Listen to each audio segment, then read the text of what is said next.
What's good with y'all boys? Clip Gang and Don't Bang. I'm back. Tonight we're gonna talk about, what transpired last night, or actually all of yesterday, being the trade deadline. And quite a few teams made some moves. Some stayed pat, and just held on to their pieces and didn't make any trades. We thought some people like Miles Turner and other guys were gonna be shipped off, but you know, even guys like De'Aaron Fox, teams like the Kings had some choices to make on who they want to rebuild around because they had two really talented guards in Halliburton and King. But no, man, it's been interesting. There's been some stuff that I didn't expect, and there's some obvious winners and losers of this trade deadline. Also, as well, the Clippers played the Mavericks last night. I was working, so I only caught the last 5 minutes. But as far as I can tell, and as far as I've seen in the last 5 minutes I watched this man Luka do an up and down travel. The refs didn't call it, and then just let him walk by Terrence Mann and do a layup. And I seen him get every single foul call. I seen him get 3-4 foul calls from him within 3 minutes, man. I don't know. The refs are always riding Luka whenever he plays the Clippers. I guess he dropped 50 points. I don't know how that happened. Yeah, shout out to him, I guess, but we still own the Mavericks. Until they can actually beat us in the playoffs, I don't really give a shit. I'll for sure be watching the next Mavericks game, though. I couldn't catch the last one, which I'm kind of glad I didn't. But anyways, let's get into this. We're going to go deal by deal. I'll give you my thoughts. So first one, Sixers land Harden in exchange for Simmons. So this one right here, there's two perspectives of it. When you're looking at it, from what the Nets get, you're like, damn, they get Simmons, former All-Star. Had his rough patches, but he's still a former All-Star, plays good defense, versatile piece, can pass well. You get Seth Curry, a proven, sniper, role player, really good role player, which they needed with Joe Harris out. Andre Drummond, a really, really amazing rebounder, pretty much all his career. And that's what the Nets were missing because, Claxton's cool. He's a mobile big and lob threat. But Andre Drummond brings a different skill set. He's kind of like the opposite of Claxton in the sense that he's just more focused on rebounding. And Drummond can still score. He can score decently.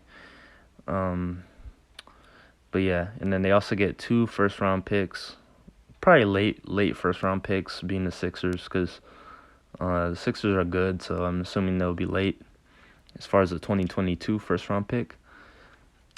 And so yeah, when you look at it, you're like, damn, this is pretty one-sided. I mean, James Harden, he's had a off year, some would say. And, when you look at his stats, he's putting up 22, 10 assists, and 7 rebounds or something like that on 41%, which is the lowest field goal percentage in quite a while. I'm actually a Harden fan. I like him. I know sometimes he can get a little lazy or whatever, but I still think he's one of, the best scorers of all time, pure scorers. I put him next to Carmelo, prime Carmelo. I mess with Harden, man. He's got the swag and stuff. I like him. I think him and Joel Embiid, it's interesting. The 76ers did give up a lot of depth to get him, but it's here's the way to look at it. James Harden, he's a better basketball player than Ben Simmons, all right? All things considered, he's a better basketball player. So that's why they kind of had to give up Seth and Andre and 2 first-round picks.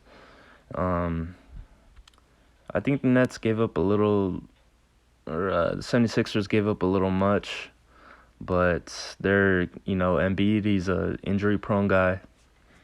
He is in the prime of his career, having an MVP caliber season. You don't want to waste his prime. I get it. Simmons, he's just a sitting duck. 76ers want to win right now, so they shipped him off. Hey, it's a win-win for both sides, I'd say. You know, so it's gonna be Harden. Embiid's gonna be the one option. Harden can be the two. Tobias, he's a perfect third option. Yeah, it should be interesting. They play each other in about a month. I think it's gonna be kind of toxic. The 76ers fans. But I don't know, man. It's tell me what you guys think, because I think ultimately, I think the Nets won the trade because they got all that plus, picks and good role players. And James Harden didn't want to be there, so you don't want a player on your team who doesn't want to be there. So I think the Nets won the trade, but they really got to turn it around. Kyrie, he can only play the rest of the away games, which is about 13, 14 away games. For the rest of the season, KD is coming back soon. So they need to turn it around quickly. They're on a 10-game losing streak. I think the Nets will end up winning this trade, but yeah, we'll see. They got to turn around. Let me know what you guys think, though. On to the next one. Mavericks send Porzingis to the Wizards. Mavericks fans, how do I put this lightly? Enjoy Luka for these next seasons, because if they don't help him out and make trades like this, he's going to be leaving y'all. He's going to be leaving y'all soon. Probably join, a team like the Clippers. I don't know. But, so Porzingis, the Wizards get Porzingis and a 2022 second-round pick. The Mavericks get Spencer Dinwiddie. I think it's a questionable fit next to Luka. I don't really like the fit, to be honest. Bertans, one of the worst contracts in the NBA. He's stretch big, and he's, I don't know why he gets paid so much to just spot up and shoot. He's not even the greatest shooting big, but he gets paid like it. So Bertans is kind of like dollar store version of Porzingis.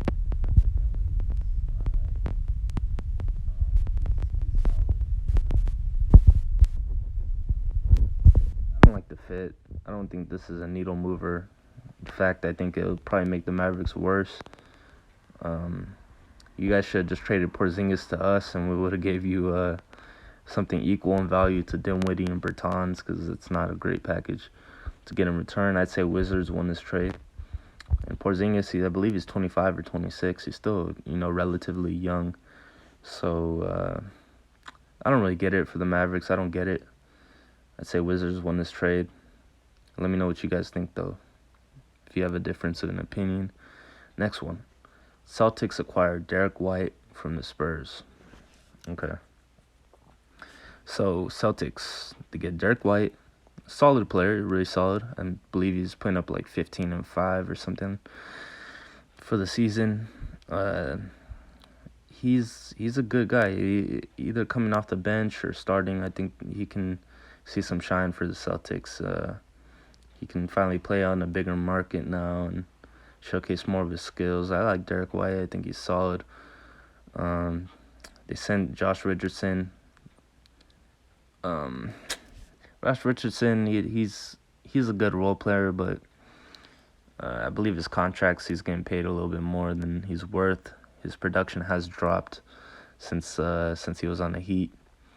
And Romeo Langford sounds familiar, but probably not too great, considering they still had to send 2 first-round picks to the Celtics to get him. I believe, all things considered, for the quality of player Derek White is, I'd say in the long term, the Spurs won this trade. They get their picks and stuff. Obviously, they're rebuilding around DeJounte Murray. I think those picks can come in handy. I think this trade, though, relatively, it's a win-win. Celtics made another trade on the bottom of the screen. Tice returns to Celtics. Daniel Tice, he's coming back. I, I don't get this one either. I mean, like, you get Daniel Tice. He was on your team, I believe, like a season or two ago. You get him back, but you sent Dennis Schroeder, Enes Kanter, and Bruno Fernando. You sent three guys, one of them being Schroeder, who you got on a really good deal. I believe $5 million, $6 million a season. You sent him to the Rockets just to get the guy that you let walk. Like last season, I don't understand this one. I mean, Daniel Tice isn't even much better than Enes Freedom. Like, I don't understand. I would have just kept Schroeder, or at least look for a better deal. But yeah, I'd say Rockets won this trade.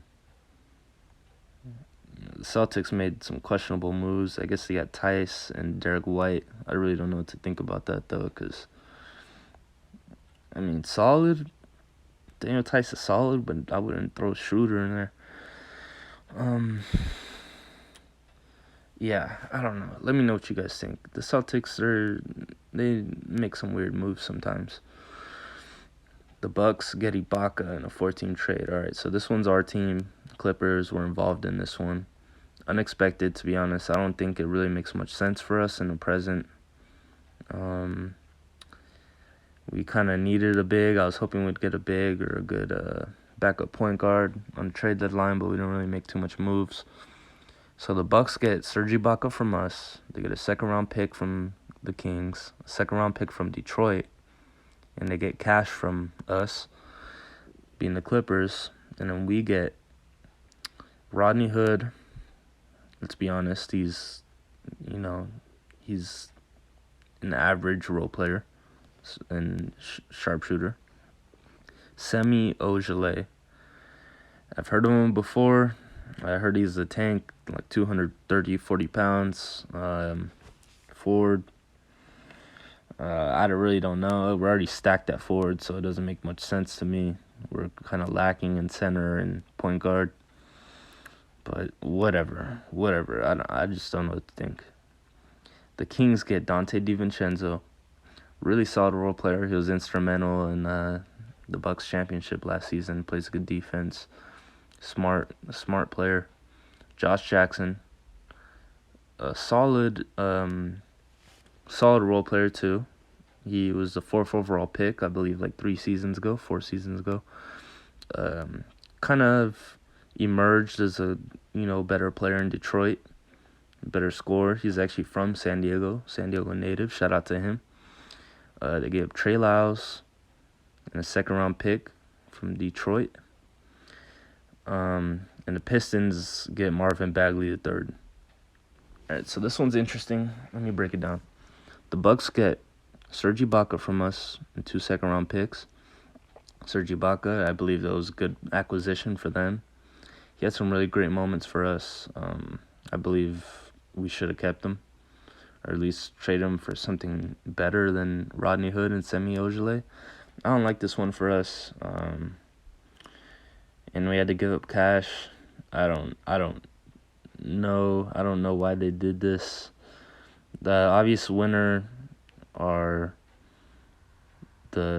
if I had to point out winners in this, I'd say the Kings got solid role players. The Pistons got the best acquisition in this trade, being Marvin Bagley, because he was a number 2 overall pick. He's 22 years old. Sometimes a change of scenery is good for guys like that he didn't get off to the best start in Sacramento, injury history and whatnot. But it's like, damn, like, why couldn't we have gone Marvin instead? Like, the Pistons didn't even give up too much. They gave up Josh Jackson, Trey Lyles, and a second-round pick. 2 second-round picks. I don't know. I feel like we had some better depth at this forward position that we could have gave up instead of just adding more. Let me know what you guys think, Clipper fans. I think the Bucks, Kings, and Pistons all got dubs from this. But the Clippers, I think we took the L in it, but we only gave up Serge Ibaka and a little bit of cash, so it's not too bad of a loss, all things considered, but we'd like to see us make a better move. Next one. Hornets acquire Montrez from the Wizards. So, Montrez, you're a funny dude, man. You're a funny dude. Everything was all good with the Wizards when you were 10-2 or whatever. And then it came out before you got traded that you hated it there. Like, Montrez, he's definitely a player that if the team's doing great, he's in a good mood. But if their team's underperforming, while he is underperforming as well, he just like he shits on the team.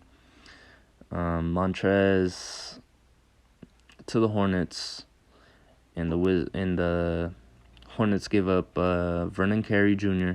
I never heard of him. Ish Smith, he's a casual role player, and a second-round pick. I'd say the Hornets won this trade. I think the Wizards, they figured out that, they're probably not competing for a chip this year. They can make the playoffs for sure, but I don't know. They just give Montrez, I guess he was being toxic or something in the locker room.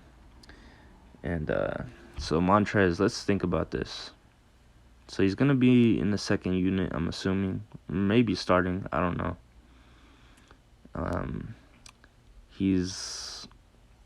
I'd rather have him on the floor than Mason Plumlee.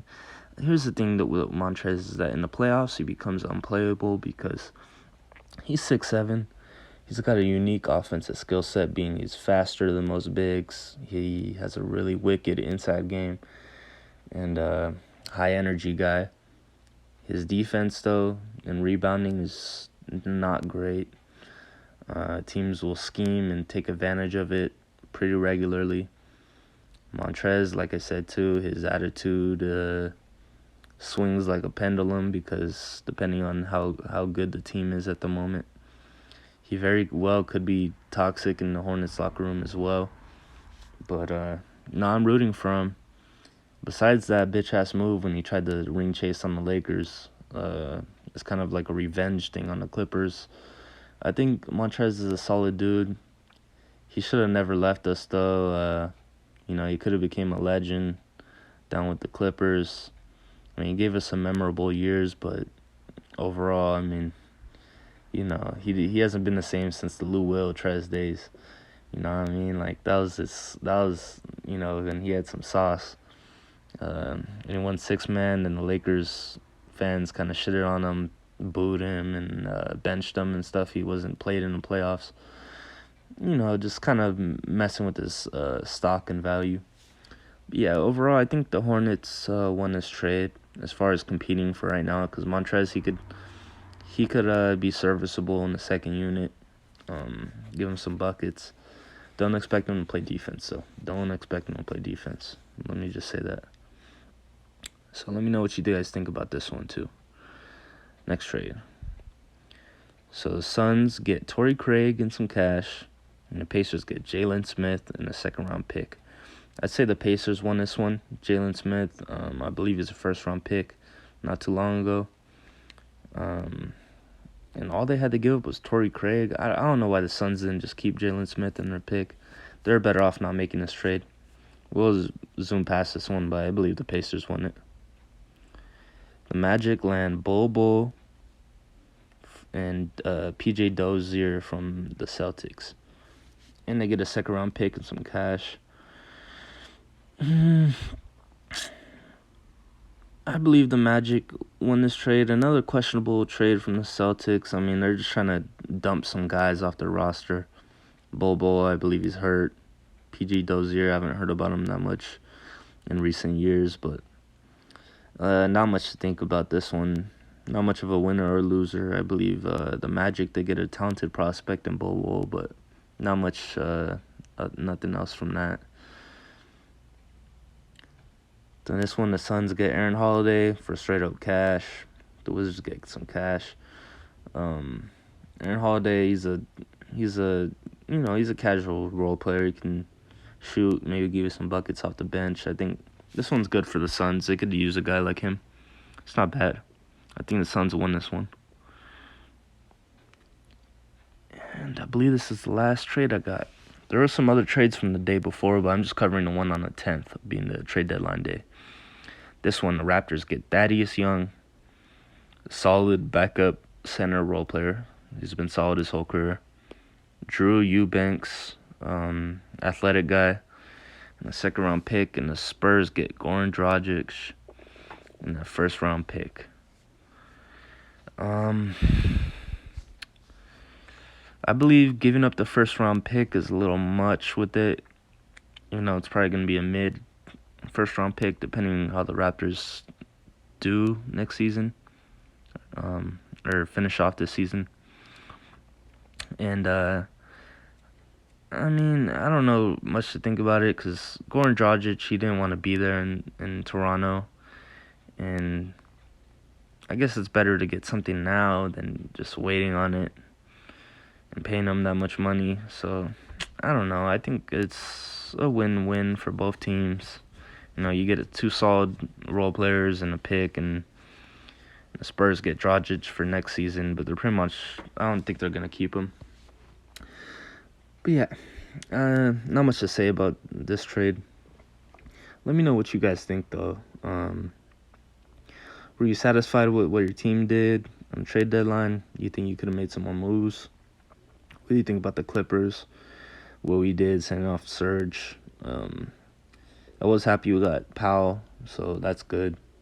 Overall, I'm not too mad at it. I didn't expect us to get Norman Powell, so, overall, I'm pretty satisfied with that. And he seems to be playing pretty well for us. But yeah, let me know what you guys think, guys. Yeah, it's been an interesting trade deadline. It's one of more like exciting days of the NBA season, because a lot of chaos can happen, or good things for your team.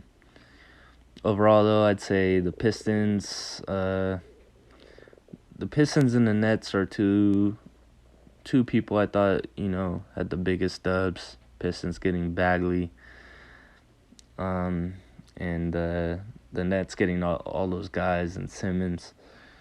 We could see, though, because Harden could make them regret it. If he ends up winning, anything with being Embiid's Robin, says Batman. But I don't know, man. We'll see. Anyways, though, just giving my perspective, breaking down this stuff. Comment down below what you think. Drop a like and everything. Clip Gang of Don't Bang signing out. Peace.